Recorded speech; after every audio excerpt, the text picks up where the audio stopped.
Gracias, Rodrigo, por estar nuevamente con nosotros y nuevamente en esta montaña. Agradezco el esfuerzo de venir hasta acá. Rodrigo, acabamos de vivir un cambio que se lee como una derrota que quiere ser traducida en triunfo, triunfo para el gobierno, triunfo para el Comité Pro Santa Cruz, para la gobernación, todos, y es no normal, pero es esperable que los políticos intenten traducir sus triunfos en triunfos y sus fracasos en triunfos.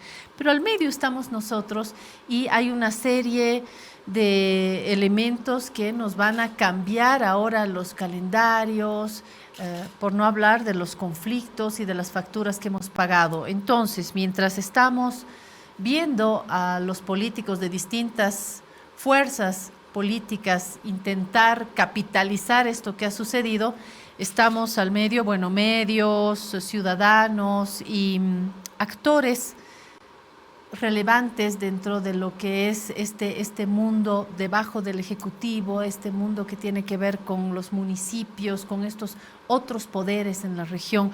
¿Cómo lee, Rodrigo, esto que ha sucedido? ¿Cuál es la mirada más serena que podemos dar a estos últimos acontecimientos? Gracias, Claudia, por la invitación. Es un placer, como siempre, estar en tu programa. Gracias, Rodrigo. Bueno, el primer elemento que es importante poner sobre la mesa tiene que ver con que lo que está sucediendo en Santa Cruz es un ataque sistemático a la población. Y hay una vulneración de todos los derechos fundamentales, económicos, políticos. ¿Y qué pasa cuando hay un ataque sistemático a la población y una vulneración de derechos y libertades? Si uno conceptualmente revisa qué significa eso, es un delito de lesa humanidad. ¿Cuáles son los derechos principales que hace más de un mes estamos violentando como país? Porque creo que todos tenemos que asumir la situación en la que está Santa Cruz, ¿no? El principal derecho que se vulnera es, por supuesto, el derecho al trabajo. Luego está el derecho a la libre circulación. La salud, la educación se ven perjudicadas, pero también la libre expresión y la seguridad. ¿Por qué la libre expresión, Rodrigo? Ahí hemos podido ver con mucha lástima que hay mecanismos que se han instaurado a partir de incluso medios de comunicación, incluso de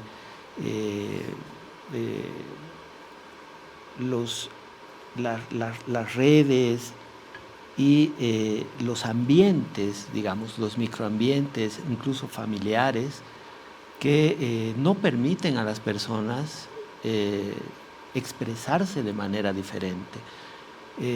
Hemos podido ver que en Santa Cruz, si alguien se expresa de manera distinta, no significa que no haya apoyado algunas demandas del paro, pero si, por ejemplo, critica el que no puede trabajar, circular, es de alguna manera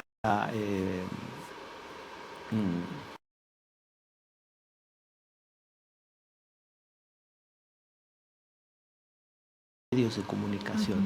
Esto impide que uno se desarrolle en su expresión misma. Sobre las libertades, les voy a pedir nuevamente a mis compañeros de producción que me ayuden con el video de este señor que está peleando con otro cruceño, a quien le dice Colla de tal por cual, un poquito para retomar el espíritu de ese otro Santa Cruz, que esperemos sea siempre minoritario. Me van a avisar cuando esté el video, que lo mostramos en las últimas horas, pero quiero compartirlo con Rodrigo para hablar de este tema también. Me avisan cuando lo tengan. Rodrigo, tiene que ver con las tensiones también entre los propios cruceños que están de acuerdo con el paro, ¿no? Quiero compartir con usted, Rodrigo, este video, a ver. Respeto, ¿quién putas son ustedes para cerrar? Ah, no le hagan caso, carajo, borrachos de mierda. Cerrá allá la mierda, el puente, cerrá donde te allá apunta carretera, pero no cerres el pueblo, hijo de puta. Así nomás mierda. Y ojalá me estén filmando. ¿Qué? Voy a recogerte a vos en cadáver, coña, hijo de puta. Andate a la mierda. Yo soy del oriente, carajo. Yo soy bien camba. ¡Qué camba! Es ni tu traza de llama, mierda. Me vas a decir camba a mí, carajo. Bueno, Rodrigo, vuelvo a pasar esto, primero porque creo que es el Santa Cruz que tiene que ser la excepción. Creo que estos actos de intolerancia, de racismo, de discriminación, de bronca, no es el Santa Cruz que nos encanta, no es el departamento de Santa Cruz que conocemos y del que estamos orgullosos en todo el país. Tiene que ver con minorías, pero minorías que pueden hacer un daño brutal, porque acá estamos ya no hablando de un cruceño contra un paceño que está en La Paz, estamos hablando de dos cruceños que además ambos comparten esa misma idea de parar Santa Cruz, ¿no es cierto? Pero es interesante, revelador, cómo dentro del propio Santa Cruz hay un sentimiento de pertenencia que ni siquiera permite vivir en paz con otro cruceño, ¿no? Porque ese otro cruceño que también está bloqueando, le dice, yo soy camba. Y él le dice, ¿qué vas a hacer camba vos? Yo soy del oriente, traza de llama. Me parece que retrata eso que nos parte, Rodrigo. Tengo siempre la idea de que ese es nuestro mal, no las diferencias políticas, no las diferencias regionales, tiene que ver sobre todo con no aceptar la igualdad ante ese otro que es diferente, que es racismo y que es discriminación. Lo quería compartir con Rodrigo. Bueno, yo creo que se ha utilizado el censo para transportar algunos elementos nocivos hacia la propia sociedad en Santa Cruz. ¿Cuáles son estos elementos? Primero, uno que tiene que ver con niveles de autoritarismo extremo, porque impedirle a alguien circular es autoritarismo, impedirle trabajar es autoritarismo, pero además el autoritarismo está basado en lo que en Santa Cruz algunos denominan como la autoridad moral. Esa autoridad moral que debiera ser el comité cívico se constituye en un más bien comité del autoritarismo, porque a partir de eso es donde se programan, se dirigen las acciones que van a desarrollarse en el paro bloqueo. Entonces eso, por supuesto, provoca las reacciones que acabamos de ver, pero además transporta otros elementos peligrosos, como el racismo. Hay uso de simbología a partir del propio Comité Pro Santa Cruz, por ejemplo, el uso de la simbología religiosa, el uso de la simbología que traduce el presidente del Comité Cívico cuando dice que Bolivia, el resto del país y el gobierno odian a Santa Cruz. Imagínense hacer semejante aseveración, absolutamente falsa, por supuesto, pero la traduce en una simbología, pero además, como hemos escuchado a ese señor en el video, se exacerban esos sentimientos de racismo. Y hay un tercer elemento que también se transporta en el desarrollo de este conflicto y tiene que ver con la dinámica económica. La dinámica económica en Santa Cruz ha sido paralizada. a mi criterio ya ha dejado de tener en este año el primer lugar en el PIB, pero todo esto ha sucedido a título de que Santa Cruz se constituye en el motor económico. Entonces hay una contradicción. ¿Y qué nos lleva a analizar esa contradicción? Que lo que hay es más bien en el fondo una lucha por la querella del excedente. Finalmente, lo que las élites quieren en Santa Cruz es evitar que exista el control o la dinámica del Estado y del gobierno para poder de alguna manera tener mayores libertades de acciones sobre los recursos en el departamento de Santa Cruz.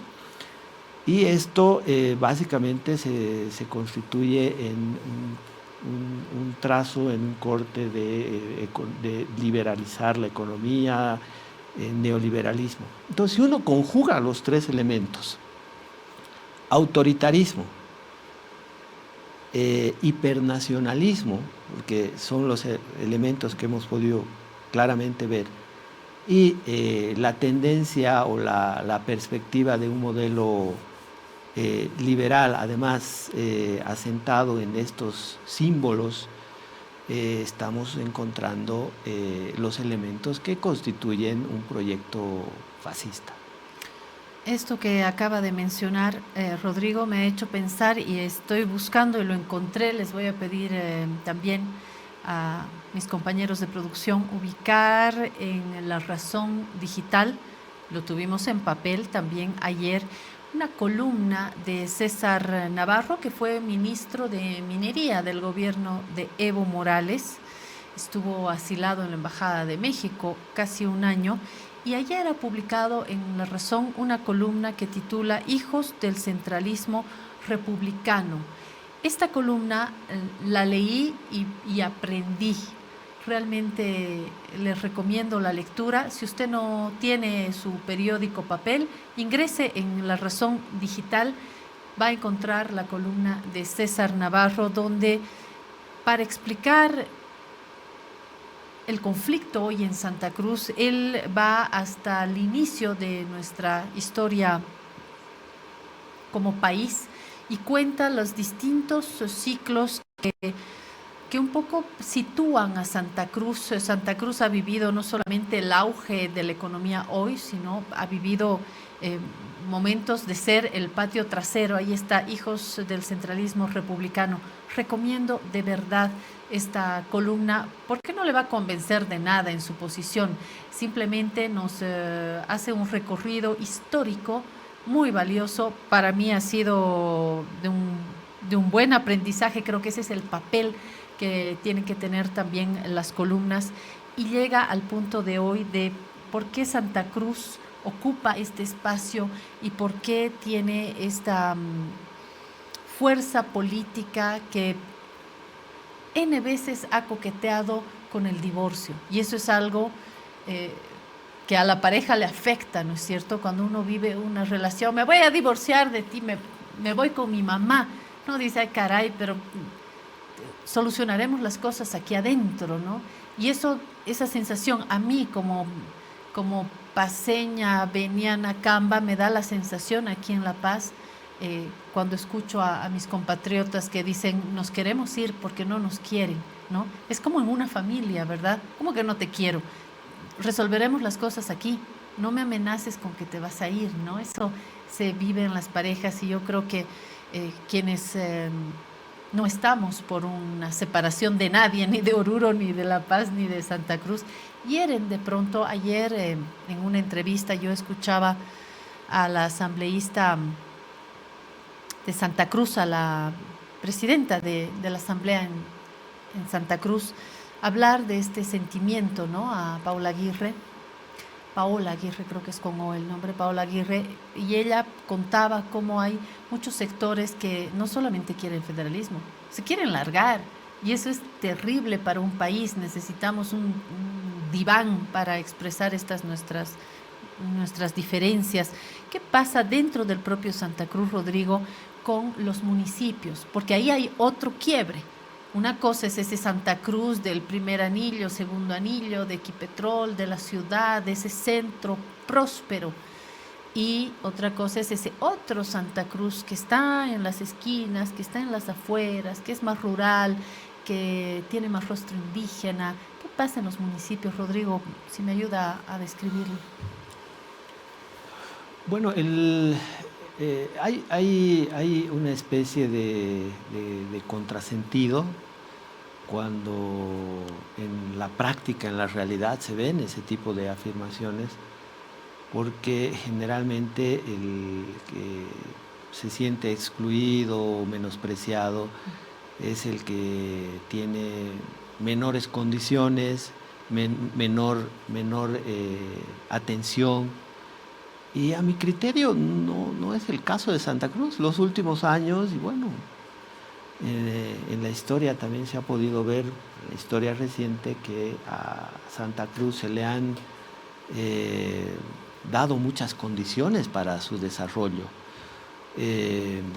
Este elemento es importante porque las condiciones son las que permiten que se desarrolle con más fuerza el departamento de Santa Cruz, pero además que sea un crisol de toda la bolivianidad, ¿no? O sea, creo que se han exacerbado estos sentimientos nacionalistas, hipernacionalistas en este último tiempo, pero a partir de posverdades, a partir de falsos positivos, a partir de discursos que le están en realidad engañando y haciendo mucho daño a Santa Cruz, que a mi criterio Santa Cruz es económicamente plural, es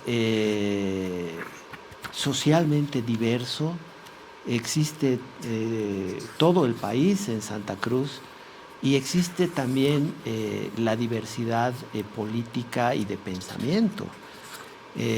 Pero lo que se está planteando como argumentario es que Santa Cruz sería económicamente solamente con un criterio liberal, y eso no es verdad, que socialmente y políticamente solamente tendría un tipo de conducta y estructura, y eso tampoco es verdad.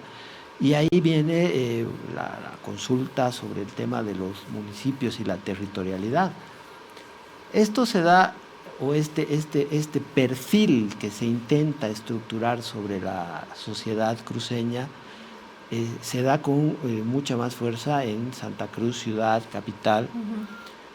Pero el resto de la territorialidad del departamento más grande del país tiene una diversidad muy grande, y ahí los gobiernos municipales en su mayoría tienen diferentes formas de abordar esa territorialidad. Hay muchos sentimientos también de que existe un centralismo dentro del propio Santa Cruz, por esto que comentaba, ¿no? Este ejercicio del autoritarismo a partir del supuesto poder o estructura moral, que a mi criterio ya traduce estos elementos de autoritarismo. Entonces, por eso es que se ha planteado este debate de separatismo, de federalismo, y eso lo que busca definitivamente es consolidar que en Santa Cruz no haya presencia del Estado central, o que sea mucho menor, a título de que por eso va a haber mayor desarrollo en Santa Cruz, cosa que yo como hipótesis considero falsa.